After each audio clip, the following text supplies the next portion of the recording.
नुकसान है जिनको ग्रेस नंबर, तो बाकी लोग के लिए कोई विंडो नहीं खुली है। तो यहाँ पे एक चीज़ है जो फेयर नहीं लग रही है। दूसरी चीज़ ये लगती है कि जब एनटीए खुद एग्री कर रहा है आ जाके कि हमने 1563 स्टूडेंट्स को जो ग्रेस दिया वो पूरी तरह से सही नहीं था, गलत था, तो और कितनी डिस्पेरेंसीज हो सकती है उसके अंदर, इसके ऊपर भी देखना चाहिए। क्योंकि उन्होंने ये चीज़ बिना किसी की परमिशन के अपने आप ग्रेस नंबर का कॉन्सेप्ट लेवल ला दिया। क्या पास में भी ऐसी चीज़ उन्होंने कभी की है जो कभी कोर्ट तक नहीं पहुंची है?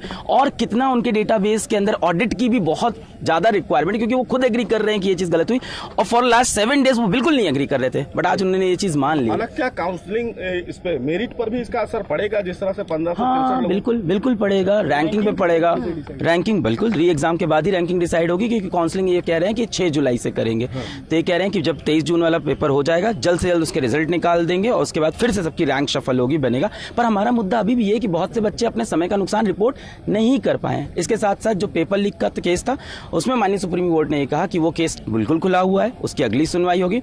और आज माननीय सुप्रीम कोर्ट में जजेस ने पहली बार ये भी बोला कि मान लेते हैं काउंसलिंग हो गई, मान लेते हैं बच्चों का एडमिशन हो गया, उसके बाद भी हमें गैप्स मिलते हैं, तो Supreme Court has all the powers to revert everything. तो उन्होंने कहा मान लेते काउंसलिंग होती है, बच्चों का एडमिशन हो गया, कल को हमें कोई मुद्दा मिलता है, भले ही पेपर लीक हो या कोई और डिस्पेरेंसी हो, तो हमारे पास सारी पावर इन चीजों को वापस सही करने की। को क्या आप लोग इस मामले को उठाएंगे सुप्रीम कोर्ट के समक्ष कि अभी भी विंडोज खुले हुए हैं? बिल्कुल रिव्यू करते हैं, देखते हैं ऑर्डर क्या आता है उसके बेसिस पे, क्योंकि जो मुद्दे खुले हुए हैं उन पे कैसे आगे अप्रोच करना है legally, will take a call.